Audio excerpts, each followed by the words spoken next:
ఈ ప్రాంతానికి ఈ రాష్ట్రానికి ఆర్థిక పురోభివృద్ధితో పాటు దేశంలో ఒక అగ్రగణ్యమైన రాష్ట్రంగా తెలంగాణను రూపుదిద్ది నిలిచినటువంటి నాయకుడిని పార్టీని ప్రజలు కోల్పోయి 420 రోజులు అవుతోంది. ఈ ప్రభుత్వం వచ్చి 420 రోజులు అయిందని చెప్పుకోవడం కంటే కేసీఆర్ను ఈ ప్రజలు కోల్పోయి 420 రోజులు అవుతా ఉంది. ఒక్కొక్క రోజు ఒక పెనుగండంలాగా మారింది, పెను ప్రమాదంలాగా మారింది రాష్ట్ర ప్రజానికానికి. ఒక పెను గండంలాగే ఉంది. రోజు గడిస్తే గండం గడిచినట్లుగా ప్రజలు భావించేటువంటి ఒక దుస్థితి ఏర్పడ్డది. 420 హామీలు 6 గ్యారంటీలతో సాధించిందంటూ ఏమీ లేదు. నిజంగా సాధించిందంటూ ఏమీ లేదు.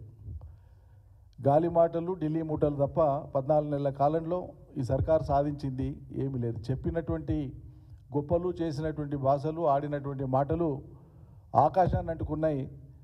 కానీ ఆచరణకు వచ్చేటప్పటికి వాళ్ళ మన కళ్ళ ముందు ఏం పరిస్థితి ఉందో తెలుస్తూ ఉంది.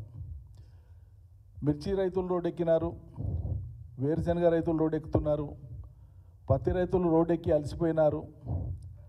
రైతులందరూ కూడా అన్ని పంటలు పండించినటువంటి రైతులు కూడా తమ పండించినటువంటి వ్యవసాయ ఉత్పత్తులకు ధర లేక, కనీస మద్దతు ధర లేక తల్లడిల్లినారు, వాపోయినారు. రైతులకు మీరు ఆశ చూపించినటువంటి ఈ సర్కారు లేదా ఈ పార్టీ అధికారంలోకి వచ్చే ముందు ఆశ చూపించినటువంటి ఏ ఒక్కటి అమలు కాక, సమగ్రంగా రుణమాఫీ అమలు కాక, సకాలంలో కాక, సగం సగమే అయ్యి, రైతు బంధు అసలే అమలు కాక, బోనస్ పేరు మీద చేసినటువంటి పెద్ద దగా మోసం, వెరసి రైతాంగం కనీసం నిర్దిష్ట వేళలకు కరెంటు నీళ్లు కూడా రానటువంటి నీటి యాజమాన్యం, కరెంటు యాజమాన్యం కూడా సక్రమంగా నిర్వహించలేనటువంటి దుస్థితిలో ఒక ధైర్యాన్ని కోల్పోయి, విశ్వాసాన్ని కోల్పోయి, నమ్మకాన్ని కోల్పోయి కకావికలమవుతున్నారు రైతులు. నిరాశ నిస్పృహలకు గురవుతున్నారు. ఇదేదో విపక్ష పార్టీలు లేకుంటే ప్రతిపక్ష పార్టీగా మేము కాంగ్రెస్ వ్యతిరేకులో మాట్లాడేటువంటి మాట కాదు. కొన్ని నెలలుగా మీడియాలో, సోషల్ మీడియాలో చూస్తే సాక్షాత్తు కాంగ్రెస్ ప్రజాప్రతినిధులు కావచ్చు, కాంగ్రెస్ పార్టీకి సంబంధించినటువంటి దిగువ శ్రేణిలో ఉండేటువంటి నాయకులు, కార్యకర్తలు మాట్లాడుతూ ఉన్నారు. జనం మా పై పగలగొట్టేటట్లున్నారు, ఇక మీరు ఇచ్చినటువంటి తప్పుడు హామీలకు మేము ఏం చేయలేకపోతున్నామని చెప్పి వాపోతున్నారు, ధర్నాలు చేస్తున్నారు. అవన్నీ సోషల్ మీడియాలో వస్తున్నాయి. ఇవన్నీ ఎవరో కల్పితమో కాదు, ఎవరో ప్రేరేపించి చేసినవో కాదు, కళ్ళ ముందు ఉండేటువంటివే. ఎన్నడైనా గతంలో 9.5 ఏళ్ల కాలంలో ఏ పంటకైనా కనీసం మద్దతు ధర రానటువంటి పరిస్థితి రైతాంగం చూసిందా? ఇలా అదే గుర్తు చేసుకుంటున్నారు రైతులు ప్రతిరోజు. ఈ సర్కారు వచ్చినటువంటి మొదటి రోజు నుంచి కూడా ముఖ్యమంత్రి గారేమో డాంబికాలకు పోయి చాలా పొడు మాటలు, పెద్ద మాటలు మాట్లాడుతూ వస్తున్నారు. ఈ కేసీఆర్ని లేకుండా చేస్తా, కేసీఆర్ ఆనవాళ్ళు లేకుండా చేస్తా, తుడిపేస్తా, ఇది చేస్తా అని నోటికి వచ్చినటువంటి విధంగా ఆయన మాట్లాడుతున్నారు. సరే, అది ఆయన ప్రజ్ఞాపాఠవాలని, ఆయన తెలివితేటల్ని, ఆయన సంస్కారాన్ని తెలియజేస్తాయి. దాని మీద మేము ఎక్కువ మాట్లాడాం. కానీ ప్రజలు ఎవరిని గుర్తు చేసుకుంటున్నారు? నువ్వు ఏ ఆనవాళ్ళు లేకుండా చేస్తా అని చెప్పినావో, ఎవరి పేరు ఉచ్చరించకుండా చేస్తా అని చెప్పినావో, ఈరోజు తెలంగాణలో ఉండేటువంటి 50 మంది ప్రజలు, అన్ని వర్గాల ప్రజలు, రైతులు కానీ, ఆటో కార్మికులు కానీ, మహిళలు కానీ, పెన్షన్దారులు కానీ, ఇవాళ ఎవరిని గుర్తు చేసుకుంటున్నారు? కేసీఆర్ కిట్ వచ్చేవాళ్ళు కానీ, కళ్యాణ లక్ష్మి వచ్చేటువంటి వాళ్ళు కానీ ఇవాళ గుర్తు చేసుకుంటున్నటువంటిది ఎవరిని? ప్రతిరోజు కేసీఆర్ను గుర్తు చేసుకుంటున్నారు. గుర్తు చేసుకోవడం కాదు, అయా మిమ్మల్ని వదులుకొని మేము మోసపోతే మేము గోసపడుతున్నాము, మేము అన్యాయం చేసుకున్నాము, మాకు మేమే అన్యాయం చేసుకున్నాము, నువ్వు తొందరరా, ఎప్పుడు వస్తావు, మళ్ళీ కేసీఆరే రావాలి ప్రజలు మాట్లాడుతున్నారు.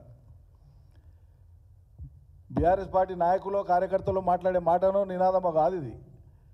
నిత్యం కేసీఆర్ను గుర్తు చేసుకుంటున్నటువంటిది ఎవరు అంటే కోల్పోయినటువంటి తెలంగాణ ప్రజలు గుర్తు చేసుకుంటున్నారు. ఇది కాంగ్రెస్ పార్టీ జీర్ణం చేసుకోలేకుండా ఉన్నది, దీన్ని గ్రహించలేకుండా ఉన్నది, మూర్ఖంగా పోతున్నది. అన్ని పంటలు, ఏ ఒక్క పంటకు కూడా ఈ ప్రభుత్వం కనీసం మద్దతు ధర వచ్చే ప్రయత్నం చేయలేదు. అదే తేడా విడమరి చెప్తున్న రాష్ట్ర రైతాంగం కూడా అర్థం చేసుకున్నారు ఇప్పటికే. ఏ పంట అయినా ఖచ్చితంగా కనీస మద్దతు ధర లేదా దానికంటే అదనంగా మార్కెట్లో వస్తేనే ఆనాడు రైతులు అమ్మినరు. లేదంటే సర్కారు కొన్నది, అలా కేసీఆర్ సర్కారు కొన్నది, గింజ ఉన్నది, ప్రతి ధాన్యం కొన్నది. మార్కెట్లో ఓపెన్ మార్కెట్లో కేంద్ర ప్రభుత్వం ఏటేటా ప్రకటించేటువంటి కనీస మద్దతు ధర ఒకవేళ రైతుకు రాకపోతే ఏ మార్కెట్లోనైనా తక్షణమే కొనుగోలు కేంద్రాలు పెట్టించేవాళ్ళం మేము. వరి మొత్తానికి మొత్తమే సర్కారు కొన్నది. అలా ఎక్కడైనా కొంత మిల్లర్లు వాళ్ళ వ్యాపారం కోసం ఎక్కువ ధర ఇచ్చి కొంటే తప్ప తక్కువ ధరకు వ్యవసాయ ఉత్పత్తులు నమ్ముకున్నటువంటి కర్మ కేసీఆర్ సర్కారులో పట్టలే. ఇలా ప్రతి వ్యవసాయ ఉత్పత్తిని కూడా తక్కువ ధరకే బోర్ల పోసుకునేటువంటి ఒక దుస్థితి తెలంగాణ రైతాంగానికి వచ్చింది. వేరుశెనగ రైతులు వేరుశెనగ యాసంగిలో తెలంగాణ రాష్ట్రంలో 4 నుంచి 4 లక్షల ఎకరాలు వేస్తుంది. ఈసారి అది కొంత తగ్గింది.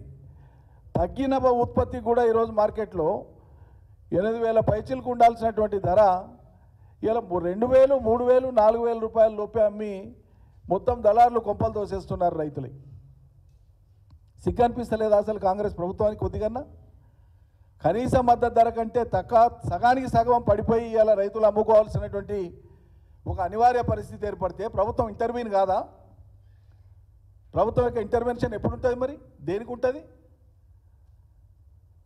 పత్తి ధర రాకపోతే 5,000, 6,000కే అమ్ముకుండ్రి. 7,521 రూపాయలు రావాల్సినటువంటి పత్తి రాకపోతే మొత్తానికి మొత్తం 90% పత్తి అయిపోయినాక చాలా చల్లగా పోయి కొనుగోలు కేంద్రాలు తెరిస్తారు. ఆఖర్లో అన్ని ఓట్లకని చెప్పి సన్న ఓట్లకే అని చెప్పి ఆ సన్న ఓట్లలో కూడా 5% కూడా బోనస్ ఇవ్వాలి. మీరు 5% కూడా బోనస్ ఇవ్వాలి. ఈ రకమైనటువంటి దయనీయ పరిస్థితులలోనే రాష్ట్ర రైతాంగము రుణమాఫీ కాక, రైతు బంధు రాక, పండిన పంట అమ్మితేనంటే ధర రాక, కనీస మద్దతు ధర రాక నిస్పృహకు నిరాశకు గురై పాపం బలవన్మరణాలు చేసుకున్నారు. చాలా దురదృష్టకరం. ఈ మరణము లేదా సొంతంగా ఆత్మహత్య చేసుకునే నిర్ణయం తీసుకోవడము ఇది ఎంత మాత్రము ఆమోదయోగ్యం కాదు. ఎవరు దానికి పాల్పడవద్దు. ధైర్యంగా ఉందామని చెప్పి దీనికి ఉండేటువంటి అనేక కారణాలు ఏమున్నాయి? ప్రభుత్వ నిర్లక్ష్యం ఒకవైపు ఉంటే, ప్రభుత్వం యొక్క పట్టని ధోరణి ఒకవైపు ఉంటే, ఇతరేతర కారణాలు ఏమైనా ఉంటే భవిష్యత్తులో సరిదిద్దుకోవడానికి ఒక ప్రతిపక్ష పార్టీగా ఈ ప్రభుత్వానికి సూచనలు ఇస్తాం, సలహాలు ఇస్తాం, మేము అధ్యయనం చేసి చెప్తాం. మా పూర్వ అనుభవంతో పాటు ప్రస్తుతం ఉన్న పరిస్థితులను కూడా బేరీజు వేసి భవిష్యత్తులో ఎట్లుండాలో చెప్తాం. ప్రభుత్వం స్వీకరిస్తే ప్రజాస్వామ్యంలో ఇది మంచిది, రైతులకు మంచిది అని చెప్పి ప్రకటించి మేము ఒక కమిటీ వేసుకొని పర్యటన మొదలుపెట్టినాం. ఆదిలాబాద్, నిజామాబాద్ జిల్లాలో మచ్చుకు కొన్ని ప్రాంతాలకు పోయినాం. అక్కడ ఉన్న ఆత్మహత్య చేసుకున్నటువంటి ఆ బాధిత కుటుంబాలను పరామర్శించినాం, ఓదార్చినాం. మాకున్నంతలో పార్టీ పరంగా ఏదో ఉడతా సాయంగా కొద్దిపాటు చేసినాం. ఆ కొద్దిపాటు సాయం చేయడం ముఖ్యం కాదు, అక్కడ ఓదార్పు ముఖ్యం. ఓదార్పు చాలా పెద్ద ఊరటనిస్తుంది మనిషికి. దుఃఖ పరిస్థితులలో, బాధ పరిస్థితులలో, కష్టాల్లో ఉండేటువంటి మనుషులకు తోటి వాళ్ళ ఓదార్పు చాలా గొప్పది. ప్రభుత్వానికి ఎట్లా పెద్ద మనసు లేదు, ప్రభుత్వ పెద్దలకు ఎట్లా సమయం లేదు. 30 సార్లు ఢిల్లీకి, 6-7 సార్లు విదేశాలకు ముఖ్యమంత్రి గారికి పోనికే టైం ఉంటుంది. మంత్రులు పోటీపడి హెలికాప్టర్లు తీసుకొని జిల్లాల పర్యటన చేయడానికి టైం ఉంటుంది. కానీ బలవన్మరణాలు చేసుకున్నటువంటి ఒక్క రైతు కుటుంబం దగ్గరికి పోనికే కూడా ఈ రాష్ట్ర ప్రభుత్వంలో ఉండేటువంటి పెద్దలకు మనసు రాదు. ఇది ఇంకా రైతుల్లో నిరాశ నిస్పృహను పెంచుతుంది. అరే మమ్మల్ని ఆదుకునేటోడు లేడా, మా గురించి పట్టించుకునేటోడు లేడా, ఏది మా బతుకు? కేసీఆర్ ఉన్నప్పుడు వ్యవసాయంలో పండగలాగా చేస్తే సేద్యాలు మర్చిపోయిన వాళ్ళు, సేద్యాలు వదిలిపెట్టిన వాళ్ళు, భూములను వదిలిపెట్టి వలసలు పోయిన వాళ్ళు వాపసు వచ్చి సేద్యాలు చేసుకొని గ్రామాలు కలకల్లాడేటట్లు చేస్తే ఇలా మళ్ళీ శ్మశాన వైరాగ్యాలను తలపించే విధంగా గ్రామాలను మారుస్తుందా కాంగ్రెస్ ప్రభుత్వం? ఏం చేయదలుచుకున్నది? మేము ధైర్యం చెప్తానంటే కాంగ్రెస్ ప్రభుత్వానికి నష్టమైందండి. అన్నం పెట్టేటువంటి రైతు ఆపదలో ఉన్నాడు, నష్టాల్లో ఉన్నాడు, బాధలో ఉన్నాడు, పోయి పరామర్శిస్తాం, ధైర్యం చెప్తాం, ధైర్యంగా ఉండండి చెప్తామని మేము పర్యటన చేపడితే కాంగ్రెస్ ప్రభుత్వానికి నొప్పి ఏందండి? నాకు అర్థం కాదు. మేము ఈరోజు ఈ సమయానికి మీతో మాట్లాడుతున్న ఈ సమయానికి మేము వరంగల్ జిల్లా సంగెం మండలం పల్లారిగూడలో ఉండాలి. మా షెడ్యూల్ ఇవ్వాలి, మా కమిటీది. మేము అక్కడ పార్టీ గుర్తుల మీద కూడా పోతలేం, అచ్చం రైతు గుర్తులతో పోతున్నాం, రైతులుగా పోతున్నాం. ఎందుకంటే వాస్తవాలు తెలవాలని. మేము పోయిన కాడ కాంగ్రెస్ కార్యకర్తల నాయకులు కూడా కలిసిరు మాకు గ్రామాలలో. వాళ్ళు అదే చెప్తున్నారు, మేము అనుకోలేదు సార్ మా సర్కారు ఇట్లా చేస్తుందని, మాకే సిగ్గు అవుతుంది సార్ అని చెప్తున్నారు కాంగ్రెస్ కార్యకర్తలు. మేము పోయిన కాడ సోషల్ మీడియాలో అవన్నీ వస్తున్నాయి, మీరు చూస్తున్నారు.